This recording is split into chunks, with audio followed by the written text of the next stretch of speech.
Hello, I'm Sean Skinner. Welcome to this amazing DVD entitled Acceleration, Stops and Starts. I have researched hockey skating techniques for over 20 years. I have taken exercises from all over the world to bring this DVD to you. This DVD is different from any other instructional hockey source in the world for two reasons: for the progression of exercises and the sheer volume of material. First, and the key to this DVD, is the progression. Not just any progression, but a scientific, detailed progression of acceleration, stops, and starts. I have organized the skating skills into chapters and a progression of movement patterns within each chapter. Then, I have presented these movement patterns in order of technique, strength, power, and overspeed exercises. This is better understood from the hockey skating flowchart.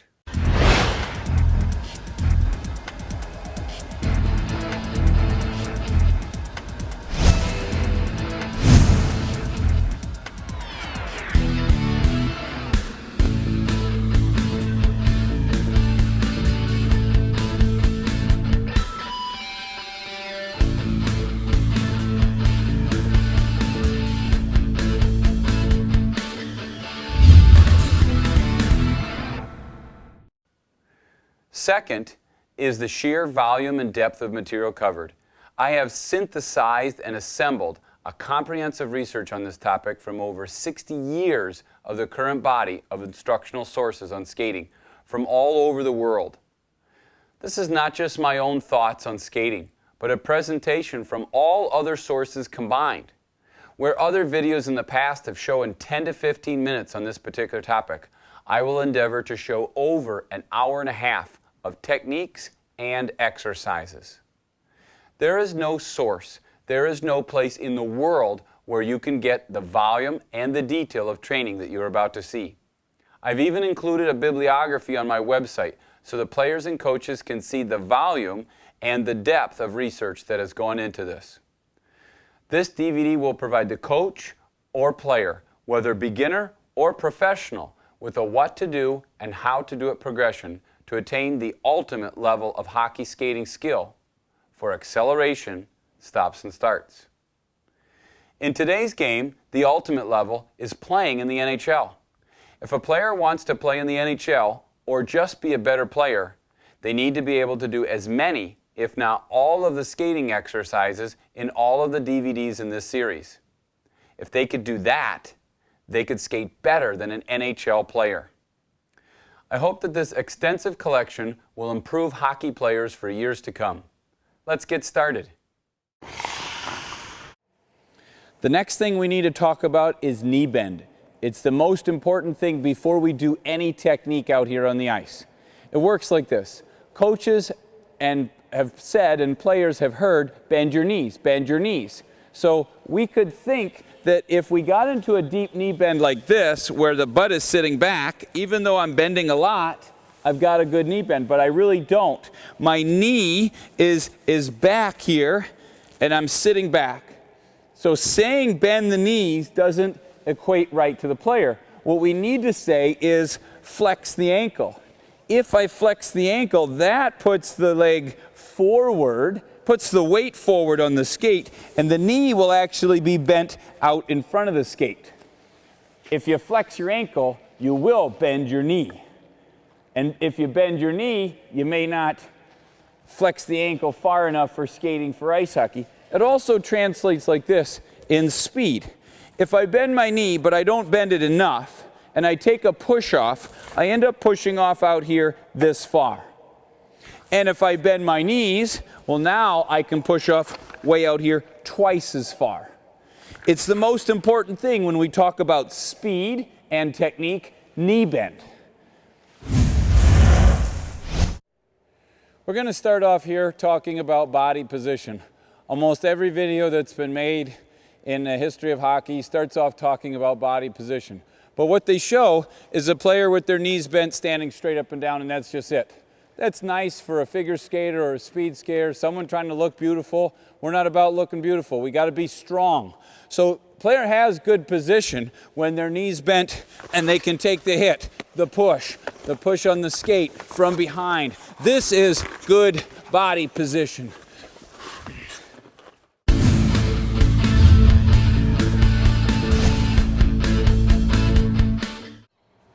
In this first chapter on acceleration, we're taking a look at the biomechanics and stretching. And we're talking about being able to hold the right position in order to start. So we have to have open hips. We do this board stretch here, where we put one foot in on the boards and the other foot in, so we open our hips. We're going to bring our knees together and thrust our hips forward, leaning our shoulders backwards. We want to hold this position for 20-30 seconds, maybe come out of it and get back into it again. Players should do this before every game, before practice. They should stretch, open their hips, get ready to perform for skating and for starting.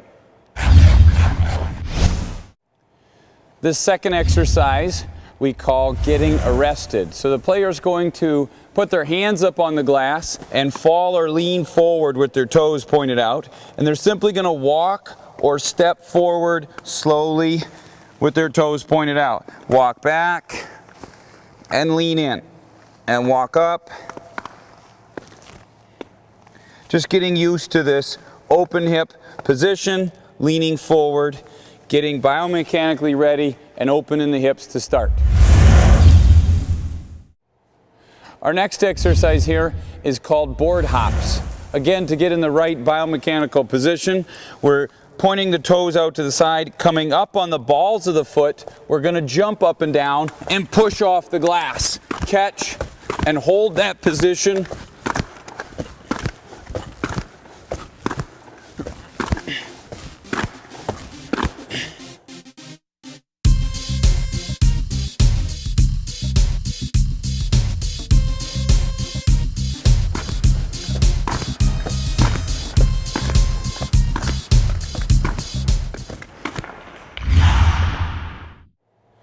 Now we're going to take a look at an exercise we call the penguin walk.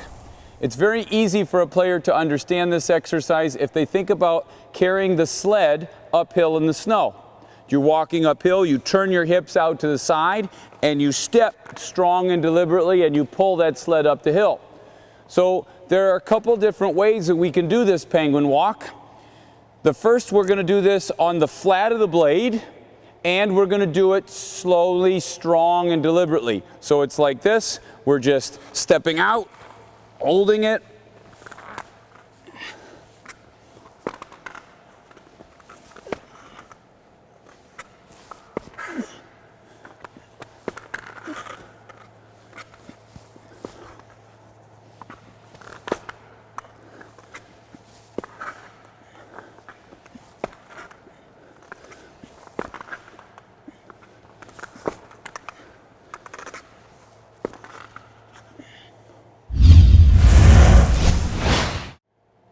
Our next step is to take this penguin walk a little faster. We're going to walk now, again with the toes pointed out. We're stepping quicker.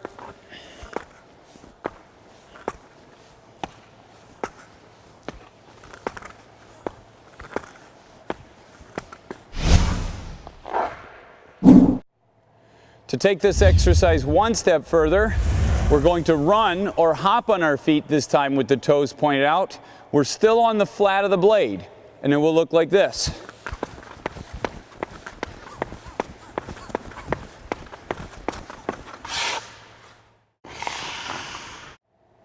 The second way to plant the foot on this penguin walk is to put the foot down on the ball of the foot, not the flat of the blade. The ball of the foot means the first third of the blade. It doesn't mean the toe of the skate. This is a difficult exercise, so players may have to hold on to the boards to do this. So you're turning your foot out to the side and planting, gripping the ice with the ball of the foot, trying to keep the heel up in the air, leaning the ankle forward, turning that foot out.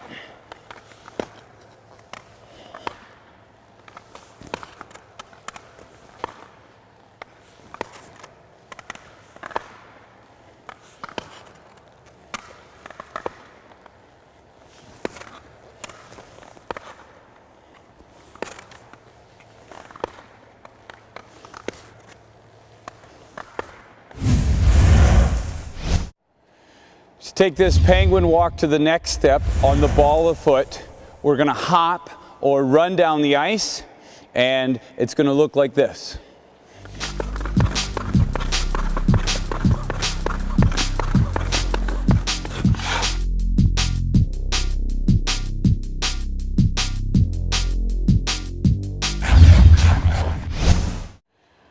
Our last exercise in this progression is to do the penguin hops, running down the ice with high knee lifts. Think of this as a track and field exercise where they're running and lifting their knees very high. It would be like this.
Okay, we're looking at forward dives now to check the power that the player has in this V-start position. I'll demonstrate one slowly because I don't have pads on, and then they'll go. So we're talking about being in this V position, falling forward and pushing,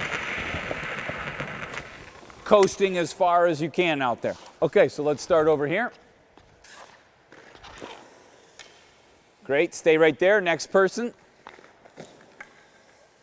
Good, good. Next. That's it. All right, so white's the winner. Okay, back in line. Good job, boys. Next one, we're starting over here, white.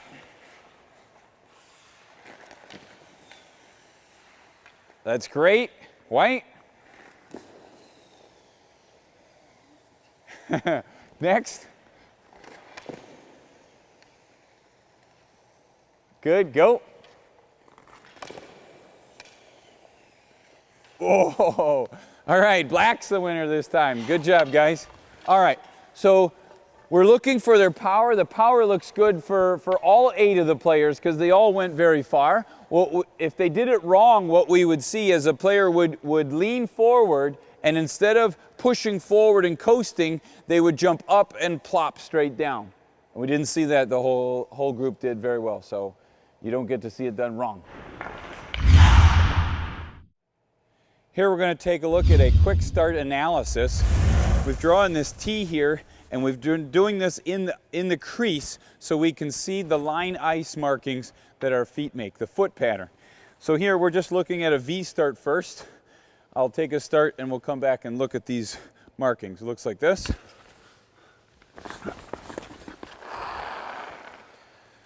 Okay, so what we're looking for is a 2 to 3 inch mark on the first step. And here we see just that.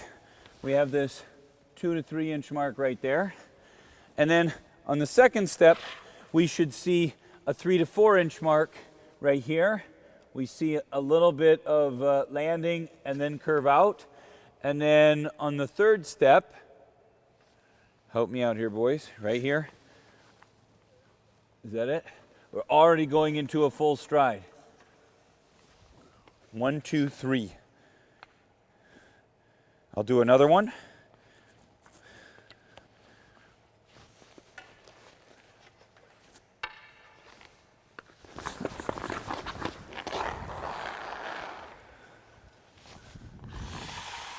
Again, you see that little 1 to 2 inch mark right here. That's what we're looking for.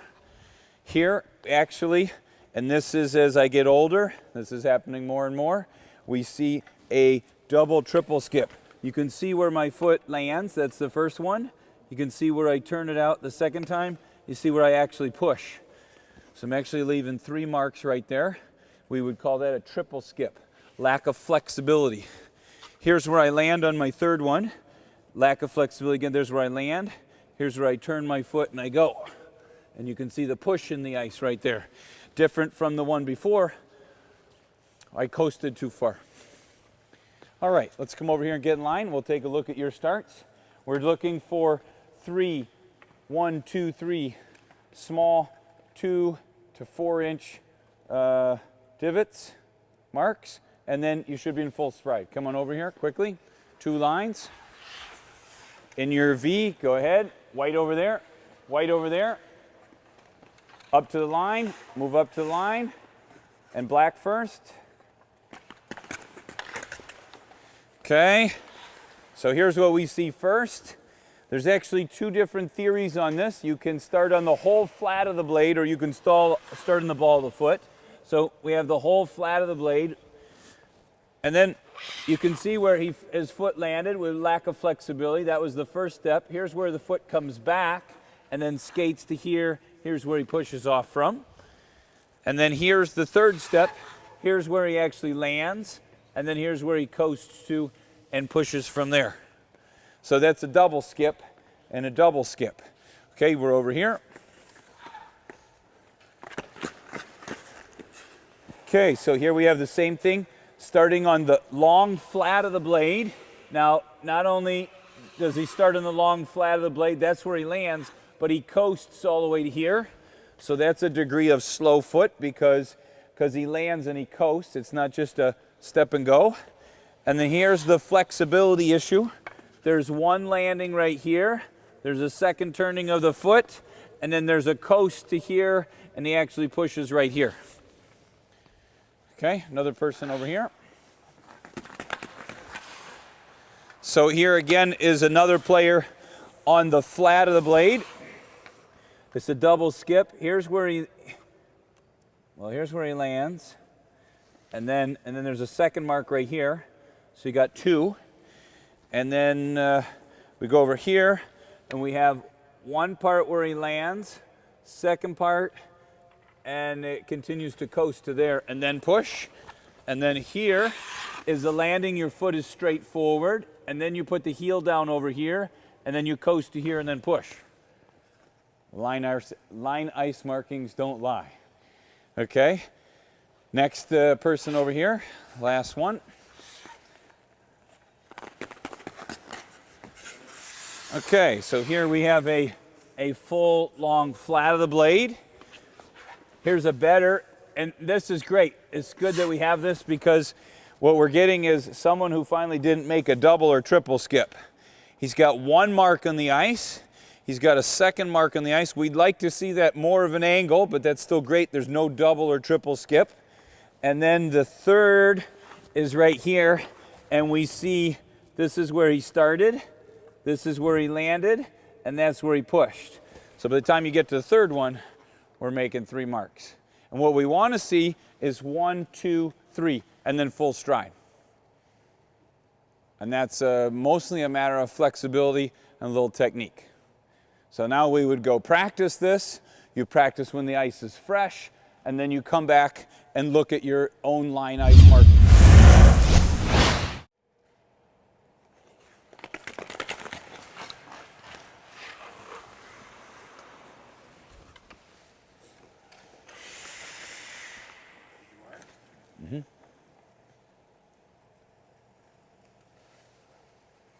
When you're ready, go ahead. 3, 2.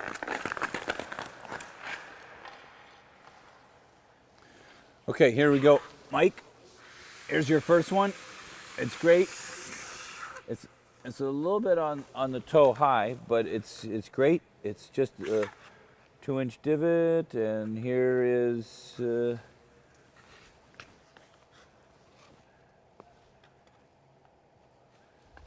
here's your second one. 2-inch divot again. And here's your third one. So this is where your foot is straight, and then that's where your heel comes down, and you coast a little bit, and then you push right there. Coast a tiny bit. That's pretty good. See that, boys? 1 mark, 2 mark, third one, gone. And then Carl, here's your mark, which is good. You still got that 2-inch divot. It's not a double, triple skip. The angle is some concern, and we'd like to have the angle out more to the side. Here's your next one. You can actually see this. You took up a little ice. That's where your first landed. There's the second mark. That could be more out at an angle. And then here's your third one. Here's where you land. And then here's where you skate and push, which is very similar to Mike's. But we can see that Carl has got a little further out in front. Now, I don't know exactly. It looks like this is where you started from, Mike, and this is where Carl started from, which is why he's so farther out in front. So if we started from the same spot, we should see that first step should be as long as it can be, and the second one should be as long as it can be. It's not necessarily like 3 short strides.